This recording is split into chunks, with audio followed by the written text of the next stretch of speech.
Hello and welcome to my channel दोस्तों। आज की इस वीडियो में हम बात करेंगे केजीएफ मूवी की स्टोरी के बारे में। वीडियो शुरू करने से पहले मेरी आप सब दोस्तों से रिक्वेस्ट है कि काइंडली मेरे चैनल को सब्सक्राइब कर दें, क्योंकि आप में से 99% लोगों ने मेरे चैनल को अनसब्सक्राइब किया हुआ है। इस वीडियो को लाइक कर दें और ज़्यादा से ज़्यादा शेयर कर दें। Thank you. और पिछली वीडियो पे आपका रिस्पांस बहुत ही अच्छा था। आप कमेंट में मुझे बताया करें कि मैं कौन सी मूवी की स्टोरी बनाया करूं। तो चलिए वीडियो को स्टार्ट करते हैं। केजीएफ मूवी के बारे में कुछ फैक्ट्स। केजीएफ मूवी में KGF stands for Kolar gold fields, जिसके बारे में हम बाद में मूवी के अंदर बात करेंगे। केजीएफ मूवी बेसिकली एक नॉन रियलिटी बेस्ड मूवी है, यानी ये सिर्फ एक स्टोरी है। हकीकत में ऐसी कोई घटना पेश नहीं आई, लेकिन कोलार गोल्ड फील्ड्स दरअसल हकीकत में मौजूद हैं। मूवी की स्टोरी थोड़ी सी कॉम्प्लेक्स है, इसलिए आपको समझने में थोड़ी सी मुश्किल आ सकती है। और केजीएफ मूवी 2 पार्ट्स में एग्जिस्ट करती है। तो मूवी की स्टोरी स्टार्ट करते हैं।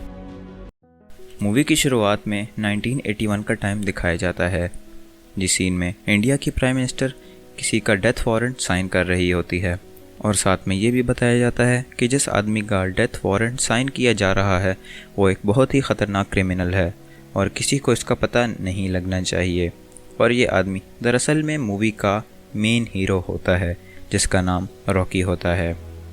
उसके बाद 2018 का ज़माना दिखाया जाता है और उस सीन में इंडिया का फेमस जर्नलिस्ट दिखाया जाता है, जिसका नाम आनंद इंगलगी होता है।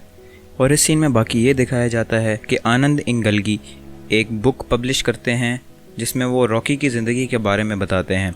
और ये बुक गवर्नमेंट की तरफ से बैन कर दी जाती है और इसकी बाकी कॉपीज़ को भी जला दिया जाता है। इस बुक का नाम दरअसल एल डोरेडो होता है, जिसका मतलब खोया हुआ सोने का शहर।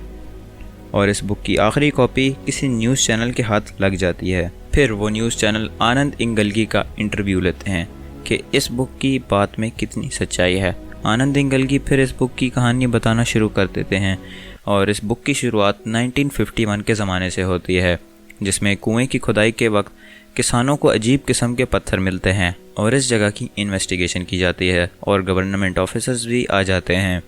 इनके साथ एक बंदा जिसका नाम सूर्यवर्धन होता है, वो इस इलाके का एक पावरफुल इंसान होता है।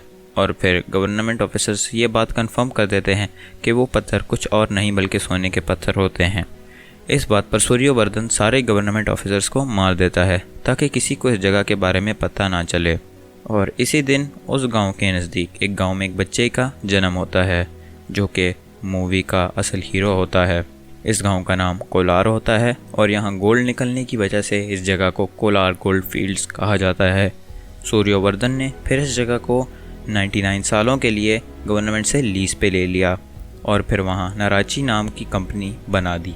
उस जगह को नाम नराची लाइमस्टोन कॉरपोरेशन दे दिया और सबके सामने ये जाहिर किया जैसे ये चूने की माइन है, हालांकि ये गोल्ड माइन होती है।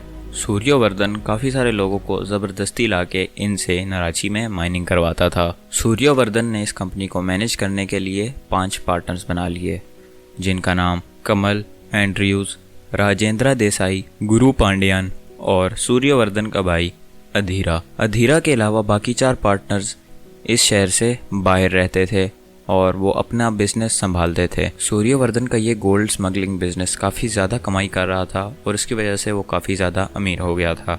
लेकिन 1978 में सूर्यवर्धन को हार्ट अटैक आ गया और सूर्यवर्धन की तबीयत बहुत ही ज़्यादा ख़राब हो गई, जिसके बाद बाकी 4 पार्टनर्स केजीएफ के ऊपर कब्जा करने के बारे में सोचने लग गए। सूर्यवर्धन ने फिर अपनी इस हालत में अपने बेटे गरुड़ा को इस कंपनी का मालिक बना दिया। इस बात की वजह से सूर्यवर्धन के भाई को गुस्सा आ गया और उसने गरुड़ा को मारने की कोशिश की, लेकिन वो गरुड़ा को मारने में कामयाब ना हो पाया। मगर फिर गरुड़ा को जब इस बात का पता चला तो वो अधीरा को मारने में कामयाब हो गया और बाकी 4 पार्टनर्स उससे बहुत ज़्यादा तंग थे। अब बात करते हैं मूवी के मेन कैरेक्टर की, जिसका नाम रॉकी है, मगर उसका असली नाम राजा कृष्णापा बायरिया है।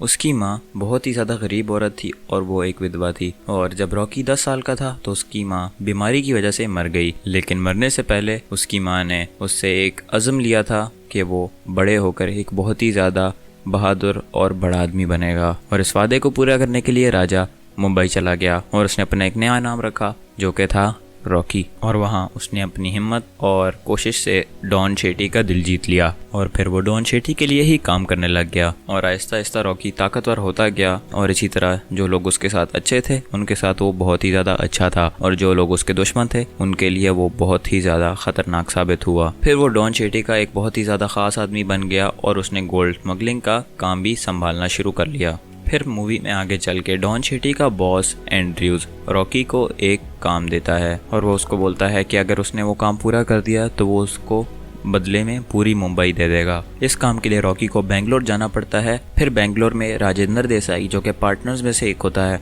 वो रॉकी को बोलता है कि उसे गरोड़ा को मारना होगा और फिर सभी पार्टनर्स एक प्लान बनाते हैं और गरोड़ा को बेंगलोर बुलाते हैं और गरोड़ा को इस प्लान के बारे में पहले से ही पता होता है, इसलिए वो पूरी तैयारी के साथ आता है और अगर गरोड़ा चाहता तो सारे पार्टनर्स को मार भी सकता था, लेकिन उसने एक वादा किया हुआ था कि वो अपने पिता के जीते जी किसी भी पार्टनर को नहीं मारेगा और फिर वो बगैर किसी को नुकसान पहुंचाए वापस चला जाता है और फिर उसके जाते ही सारे पार्टनर्स को बहुत ही ज़्यादा गुस्सा आता है और उनका प्लान चौपट हो जाता है और उसके अलावा उनको ये भी डर रहता है कि अब तो गरोड़ा को उनके बारे में पता चल गया है और फिर रॉकी ये फैसला करता है कि वो गरोड़ा को उसके घर में ही जाके मार देगा। फिर सभी पार्टनर्स इस प्लान पे एग्री करते हैं और इस पे काम करना शुरू कर देते हैं और फिर वो एक अंदर के आदमी के जरिए केजीएफ की अंदर की जानकारी रॉकी के हवाले कर देते हैं। नाराची में माइनिंग के लिए लोगों को आसपास के गांव से ज़बरदस्ती लाया जाता था और उनसे माइनिंग कराई जाती थी और इसी तरह जब गरोड़ा के आदमी गांव में से लोगों को इकट्ठा कर रहे थे ज़बरदस्ती माइनिंग के लिए तो रॉकी भी उनमें शामिल हो गया और जब रॉकी अंदर गया तो तब जाके उसको पता चला कि ये जगह कितनी ही ज़्यादा ख़तरनाक थी और तकरीबन 20,000 लोग वहाँ पे कैद थे। वहाँ पे हर किसी से 12 घंटे तक काम करवाया जाता था और जो लोग कमज़ोर होते थे उनको मार दिया जाता था। वहाँ के गार्ड्स बहुत ही ज़्यादा ख़तरनाक थे और जब ही कोई रूल तोड़ देता था तो उसको मौके पे ही मार दिया जाता था। नाराची से थोड़े ही फासले पर गरोड़ा का अपना महल था जहां उसका बाप और बाकी भाई उसके साथ ही रहते थे और इस महल की सुरक्षा भी बहुत ही ज़्यादा मजबूत थी और इसी तरह रॉकी ने वहां पर रह के पूरी जगह का अच्छी तरह से मुआयना कर लिया था और साथ ही साथ उसने गरोड़ा के महल तक पहुंचने का रास्ता भी ढूंढ लिया था। अब बस वो इसी इंतज़ार में था कि कब उसको मौका मिले और वो गरोड़ा पे हमला करे उसके महल के अंदर जाकर। रॉकी के सामने तकरीबन रोज़ाना ही बेचारे बूढ़े आदमियों को मारा जाता था और इसी तरह जब एक बूढ़े आदमी को मारा जा रहा था तो रॉकी से रहा ही ना गया और उसने उस बूढ़े की जान बचा ली और इसकी जद में उसने 23 गार्ड्स को मार डाला और सबकी नज़र में वो बहुत ही ज़्यादा ताकतवर और हीरो बन जाता है। और फिर रॉकी इन 23 लोगों की लाशों को जला देता है और पीछे बैठे बाकी 4 पार्टनर्स को इशारा दे देता है कि अब वो पूरी तरह से तैयार है। और तभी एक दूसरा राज खुलता है जिसके मुताबिक सूर्यवर्धन का एक दूसरा बेटा यानी गरोड़ा का भाई गरोड़ा को मारने की कोशिश कर रहा होता है और उसके भाई का नाम विराट होता है। विराट अपने भाई से बिल्कुल ही दूर रहता था और वो दिल का बहुत ही ज़्यादा साफ और अच्छा था और दरअसल वो ही अंदर का आदमी होता है जिसने नाराची का नक्शा बाकी पार्टनर्स के हवाले किया होता है ताकि रॉकी उस माइन के अंदर घुस सके। और जब रॉकी सिग्नल दे देता है तो विराट भी तैयार हो जाता है। फिर गार्ड्स की गैर मौजूदगी और इतनी बड़ी आग की वजह से बाकी लोग भी अलर्ट हो जाते हैं और उस जगह की चेकिंग के लिए चले जाते हैं और उसी दौरान विराट उन लोगों का ध्यान बटाने के लिए अपने पिता को मार डालता है और सूर्यवर्धन की मरने की खबर सुनने के बाद सभी लोग वापस लौट जाते हैं। और उसके बाद जैसे ही उसके पिता मर जाते हैं तो गरोड़ा के पास ही आज़ादी आ जाती है कि वो बाकी पार्टनर्स को अब मार सकता है, जैसा कि उसने पहले वादा किया था कि उसके पिता के जीतो जी वो बाकी पार्टनर्स को कभी भी नहीं मारेगा। लेकिन अब उसके पास मौका होता है। गरोड़ा हर साल 3 बकरों की बलि चढ़ाया करता था, लेकिन इस बार उसने ये फैसला किया था कि वो 3 बकरों की नहीं बल्कि 3 इंसानों की बलि चढ़ाएगा और ये 3 लोग दरअसल उसके दुश्मन थे जिनको उसने कैद किया हुआ था। जब गरोड़ा पूजा करके निकलता है तो रॉकी सबसे छुप के उस कमरे में पहुंचता है जिस कमरे में बाकी 3 लोगों को रखा गया था जिनको अभी गरोड़ा मारने वाला था और रॉकी इन 3 आदमियों में से एक आदमी को मार के उसकी जगह ले लेता है और फिर इन 3 लोगों को पूजा के अंदर शामिल कर दिया जाता है। और इस पूजा में नाराची के 20,000 लोग और सारे गार्ड्स भी शामिल थे। और फिर गरोड़ा पूजा शुरू कर देता है और 2 लोगों की बलि चढ़ा देता है। और जब रॉकी की बारी आती है तो वो सबसे जान छुड़ा के गरोड़ा की तलवार लेके उसका ही गला काट देता है। जैसे ही रॉकी गरोड़ा को मार देता है तो ये खबर आग की तरह फैल जाती है और सब लोगों तक पहुंच जाती है। अब केजीएफ के बाकी 4 पार्टनर्स ये सोच रहे होते हैं कि वहाँ पे उनका राज होगा, लेकिन रॉकी के दिमाग में कोई और ही प्लान था मगर असल में रॉकी को मुंबई नहीं चाहिए होता और वो खुद केजीएफ पे राज करना चाहता है। और रॉकी अगर चाहता तो गरोड़ा को बेंगलोर में ही मार देता, मगर उसको तो असल में केजीएफ चाहिए था। और अब नाराची के गार्ड्स रॉकी को मारने के लिए तैयार हो जाते हैं, मगर बाकी 20,000 लोग रॉकी के इशारे पे कुछ भी कर सकते थे। रॉकी के अलावा बाकी भी कुछ लोग होते हैं जो कि केजीएफ पे राज करना चाहते हैं, और उसमें एक बंदा इनायत खलील होता है और एक सूर्यवर्धन का भाई अधीरा। अधीरा भी सच में मरा नहीं था, मगर वो मरने की नाटक कर रहा था। ये सारी घटनाएं हुई थी 1978 में, मगर ये कहानी सिर्फ आधी है। इसकी बाकी कहानी चैप्टर 2 में दिखाई जाएगी। और इस मूवी का पार्ट 1 यहाँ पे ख़त्म हो जाता है। तो फिर मुलाकात होती है किसी और वीडियो में, तब तक के लिए गुड बाय।